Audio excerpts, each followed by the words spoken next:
Hi friends, welcome to വീലിയൻ. World ജോഗ്രഫിയുടെ 12ാമത്തെ വീഡിയോ ആണ്. നമ്മൾ നിലവിൽ പഠിച്ചുകൊണ്ടിരിക്കുന്നത് ലാറ്റിറ്റ്യൂഡുകളും ലോങ്കിറ്റ്യൂഡുകളെ കുറിച്ചാണ്. അതിൽ വളരെ പ്രധാനപ്പെട്ട ഒരു ടോപ്പിക്കാണ് ഇൻ്റർനാഷണൽ ഡേറ്റ് ലൈൻ അല്ലെങ്കിൽ അന്താരാഷ്ട്ര ദിനകര രേഖ.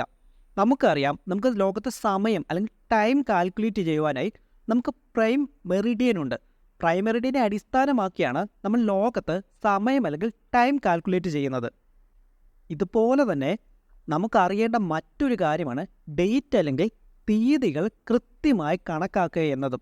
നമ്മൾ ടൈം കാൽക്കുലേറ്റ് ചെയ്യുന്നത് പോലെ അത്ര എളുപ്പമായിട്ടുള്ളൊരു കാര്യമല്ല ഡേറ്റ് കാൽക്കുലേറ്റ് ചെയ്യുക എന്നത്.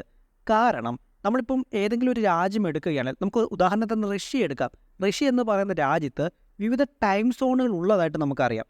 അപ്പോൾ ഒരു രാജ്യത്ത് വിവിധ ടൈം സോണുകളാകാം, പക്ഷെ ഒരു രാജ്യത്ത് രണ്ട് വ്യത്യസ്ത ഡേറ്റുകളാകാനായിട്ട് പാടില്ല. അപ്പോൾ നമുക്ക് ഈ ടൈം കാൽക്കുലേറ്റ് ചെയ്യുന്ന അത്ര എളുപ്പമല്ല നമുക്ക് ഡേറ്റ് കാൽക്കുലേറ്റ് ചെയ്യുക എന്ന് പറയുന്ന പ്രക്രിയ. അതുകൊണ്ട് തന്നെ നമുക്ക് തീയതി കാൽക്കുലേറ്റ് ചെയ്യാനായി യാതൊരു ലാൻഡ് മാസ് അല്ലെങ്കിൽ കരയിലൂടെയും കടന്നു പോകാത്ത ഒരു ലോങ്കിറ്റ്യൂഡിൻ്റെ ആവശ്യമുണ്ടായിരുന്നു. എങ്കിൽ മാത്രമേ രണ്ട് വ്യത്യസ്ത തീയതികൾ ഒരു രാജ്യത്ത് വരാതെ നമുക്ക് കറക്റ്റായിട്ട് തീയതികൾ കാൽക്കുലേറ്റ് ചെയ്യാനായിട്ട് സാധിക്കുകയുള്ളൂ. പക്ഷേ അങ്ങനെ ഒരു ലോങ്കിറ്റ്യൂഡ് നമുക്ക് അവൈലബിൾ ആയിരുന്നില്ല. അപ്പോൾ അതിനാൽ തന്നെ പിന്നീട് രണ്ടാമതായിട്ടുണ്ടായിരുന്നൊരു ഓപ്ഷൻ എന്ന് പറയുന്നത് ഏറ്റവും കുറവ് ലാൻഡ് മാസിൽ കൂടി കടന്നു പോകുന്ന ഒരു ലോങ്കിറ്റ്യൂഡിനെ എടുത്തിട്ട് അതിൽ കാര്യമായിട്ടുള്ള മാറ്റങ്ങൾ വരുത്തുക എന്നുള്ളതായിരുന്നു. അപ്പോൾ അങ്ങനെ നമ്മൾ നോക്കിയ സമയത്ത് ഏറ്റവും കുറവ് ലാൻഡ് മാസിൽ കൂടി കടന്നു പോകുന്ന ലോങ്കിറ്റ്യൂഡായിരുന്നു പസഫിക് ഓഷൻ്റെ ഒത്ത നടുക്കൂടി പോകുന്ന 180 ഡിഗ്രി ലോങ്കിറ്റ്യൂഡ്. അതിനെയാണ് നമ്മൾ പിന്നീട് തിരഞ്ഞെടുത്തതും അതിൽ വേണ്ട മാറ്റങ്ങൾ വരുത്തിയുമാണ് നമ്മൾ ഇൻ്റർനാഷണൽ ഡേറ്റ് ലൈൻ രൂപപ്പെടുത്തിയെടുത്തത്. നമ്മൾ പസഫിക് ഓഷനിലേക്ക് നോക്കുന്ന സമയത്ത് അവിടെ അനേകം ദ്വീപുകൾ കാണാനായിട്ട് നമുക്ക് സാധിക്കും. അപ്പോൾ ഈ ദ്വീപുകളുടെയൊക്കെ ഒരു പ്രശ്നം, ഈ ദ്വീപുകളിൽ കൂടി നമ്മുടെ ഇൻ്റർനാഷണൽ ഡേറ്റ് ലൈൻ കടന്നു പോകാനായിട്ട് പാടില്ല എന്നുള്ളതാണ്. അപ്പോൾ അതുകൊണ്ട് തന്നെ ഈ ഒരു ഇൻ്റർനാഷണൽ ഡേറ്റ് ലൈനിലേക്ക് നമ്മൾ നോക്കുന്ന സമയത്ത് അനേകം വളവുകളും ചെരിവുകളും നമുക്ക് കാണാനായിട്ട് സാധിക്കും. ഞാൻ നേരത്തെ പറഞ്ഞത് തന്നെയാണ് അതിൻ്റെ റീസൺ. യാതൊരു ലാൻഡ് മാസിൽ കൂടെ കടന്നു പോകാതിരിക്കുവാൻ വേണ്ടിയാണ് ഈ വളവുകളും ചെരിവുകളും നമ്മുടെ ഇൻ്റർനാഷണൽ ഡേറ്റ് ലൈനിൽ വരുത്തിയിട്ടുള്ളത്. അപ്പോൾ ഇതിനെയൊക്കെ അടിസ്ഥാനമാക്കി ചോദ്യങ്ങൾ ചോദിക്കാറുള്ളതാണ്. ഇൻ്റർനാഷണൽ ഡേറ്റ് ലൈൻ്റെ ഈ ഒരു പ്രത്യേകത, ഈ ഒരു വളവുകളും ചെരിവുകളുമൊക്കെ ഏത് ലോങ്കിറ്റ്യൂഡിലാണ് കാണപ്പെടുന്നത് എന്ന് നമ്മുടെ അടുത്തൊരു ചോദ്യം വരുന്ന സമയത്ത് അത് നമ്മുടെ 180 ഡിഗ്രി ലോങ്കിറ്റ്യൂഡ് ആയിട്ടുള്ള ഇൻ്റർനാഷണൽ ഡേറ്റ് ലൈനിലാണ് എന്ന് നിങ്ങൾ ഓർത്തിരിക്കുക. കാരണം ഇതിനെ ബേസ് ചെയ്തിട്ട് മുൻകാലങ്ങളിൽ UPSCയും ചോദിച്ചിട്ടുണ്ട്, PSCയും ചോദ്യങ്ങൾ ചോദിച്ചിട്ടുള്ളതാണ്. ഇനി എങ്ങനെയാണ് ഒരു പുതിയ ദിനം രൂപം കൊള്ളുന്നത്?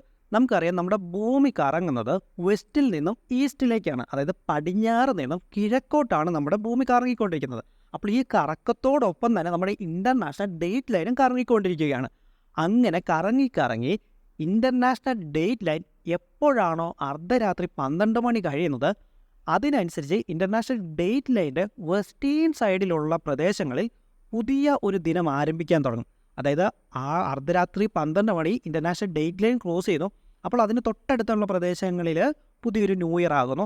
അങ്ങനെ നമ്മുടെ ഭൂമി കറങ്ങി അർദ്ധരാത്രി 12 മണി കഴിയുന്നതിനനുസരിച്ച് നമ്മുടെ ഈ ഇൻ്റർനാഷണൽ ഡേറ്റ് ലൈനെ ഫോളോ ചെയ്തുകൊണ്ട് അതിൻ്റെ പടിഞ്ഞാറ് വരുന്ന, അതിൻ്റെ വെസ്റ്റേൺ ഭാഗങ്ങളിൽ വരുന്ന പ്രദേശങ്ങളിൽ ന്യൂ ഇയറായി ആരംഭിച്ച് തുടങ്ങുന്നു.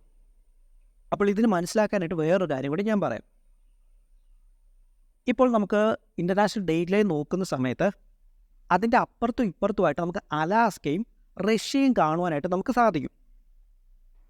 അങ്ങനെ ഡിസംബർ മാസത്തിലെ 31-ാം തീയതി ഇൻ്റർനാഷണൽ ഡേറ്റ് ലൈൻ ക്രോസ് ചെയ്യുന്ന സമയം നമുക്ക്, ഞാൻ നേരത്തെ പറഞ്ഞ പോലെ, അലാസ്കയും കാണാം, അലാസ്കയുടെ തൊട്ടിപ്പുറത്തായിട്ട് തന്നെ റഷ്യയും കാണാം. ഈ രണ്ട് പ്രദേശങ്ങളിലുള്ള ജനങ്ങൾക്കും പരസ്പരം നോക്കിക്കഴിഞ്ഞാൽ അങ്ങോട്ടും ഇങ്ങോട്ടും കാണുകയും ചെയ്യും. പക്ഷേ ഒറ്റ കുഴപ്പം എന്ന് പറയുന്നത് ഇതിന് രണ്ടിനും നടുക്കുകൂടി ഇൻ്റർനാഷണൽ ഡേറ്റ് ലൈൻ കടന്നു പോകുന്നുണ്ട്. അപ്പോൾ അങ്ങനെ ഭൂമി കറങ്ങി ഇൻ്റർനാഷണൽ ഡേറ്റ് ലൈൻ ഡിസംബർ 31-ാം തീയതി അർദ്ധരാത്രി 12 മണിയും കഴിഞ്ഞ് കുറച്ച് സമയം കഴിയുന്ന സമയത്ത് നമ്മുടെ റഷ്യയിൽ പുതിയൊരു ദിനം ആരംഭിക്കും. അതായത് ജാനുവരി 1 ന്യൂ ഇയർ ആരംഭിക്കും. അറ്റ് ദ സെയിം നമ്മുടെ റഷ്യയിൽ അപ്പോൾ എന്തായി? റഷ്യയിൽ ജാനുവരി 1 ആയി. അതിന് കാരണം എന്താണ്? നമ്മുടെ റഷ്യ എന്ന് പറയുന്ന പ്രദേശം ഇൻ്റർനാഷണൽ ഡേറ്റ് ലൈനോട് വളരെ ചേർന്നുകൊണ്ടാണ്. ഇൻ്റർനാഷണൽ ഡേറ്റ് ലൈൻ ഡിസംബർ 31-ാം തീയതി അർദ്ധരാത്രി കഴിയുന്ന സമയത്ത് തന്നെ അതിൻ്റെ വെസ്റ്റ്, അതിൻ്റെ പടിഞ്ഞാറേ വരുന്ന ഭാഗങ്ങളിൽ പുതിയൊരു ദിനം ആരംഭിച്ച് പോരുന്നു. അത് ഭൂമി റൊട്ടേറ്റ് ചെയ്യുന്നതനുസരിച്ച് അതിൻ്റെ വെസ്റ്റ് പിന്തുടർന്ന്, അതിൻ്റെ പടിഞ്ഞാറേ ഭാഗം പിന്തുടർന്നുകൊണ്ട് അർദ്ധരാത്രി 12 മണി കഴിയുന്നതനുസരിച്ച് ഓരോ രാജ്യങ്ങളിലും ന്യൂ ഇയർ ആയി വരുന്നു. അങ്ങനെ വന്ന് ഏറ്റവും അവസാനമായിരിക്കും നമ്മുടെ അലാസ്കയിൽ ന്യൂ ഇയർ ആരംഭിക്കുന്നത്. അപ്പോൾ അലാസ്കയിൽ ന്യൂ ഇയർ ആരംഭിച്ച് അവിടുത്തെ പരിപാടികളൊക്കെ നടക്കുന്ന സമയത്ത് റഷ്യയിൽ എന്താകും, ഭൂമി കറങ്ങി ഇൻ്റർനാഷണൽ ഡേറ്റ് ലൈൻ അടുത്ത ദിനം ക്രോസ് ചെയ്തിട്ടുണ്ടായിരിക്കും. അങ്ങനെ റഷ്യയിൽ ജാനുവരി 2-ാം തീയതി ആകുമ്പം അലാസ്കയിൽ ജാനുവരി 1-ാം തീയതിയുടെ സെലിബ്രേഷൻ നടക്കുകയായിരിക്കും. അപ്പോൾ ഇതാണ് ബേസിക്കലി ഇൻ്റർനാഷണൽ ഡേറ്റ് ലൈൻ വെച്ചുകൊണ്ട് നമ്മൾ ഡേറ്റ് കാൽക്കുലേറ്റ് ചെയ്യുന്ന രീതി.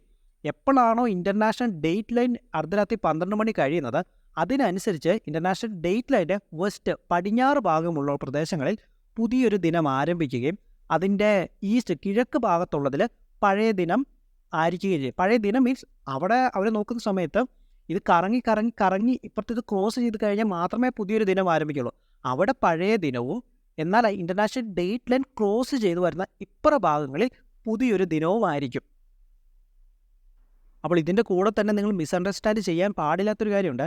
അറ്റ് ദ സെയിം ടൈം നമ്മുടെ അലാസ്ക പോലുള്ള ഇതിൻ്റെ ഈസ്റ്റേൺ ഭാഗങ്ങളിലുണ്ടല്ലോ, ഈസ്റ്റേൺ ഭാഗങ്ങളിൽ നിൽക്കുന്ന ആൾക്കാരെ സംബന്ധിച്ചോളം അവർക്കതൊരു പുതിയ ദിനമാണ്. കാരണം അവരുടെ പഴയ ദിനം കഴിഞ്ഞിട്ട് രാത്രി 12 മണി കഴിയുന്ന സമയത്ത് അവർക്കൊരു പുതിയ ദിനമായി.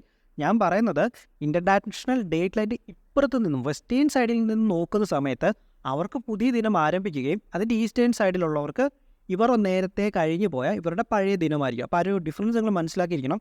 ഈസ്റ്റേൺ സൈഡിലുള്ളവരെ സംബന്ധിച്ച് അവരുടെ പെർസെപ്ഷനിൽ നോക്കുമ്പോൾ അവർക്കതൊരു പുതിയ ദിനമാണ്.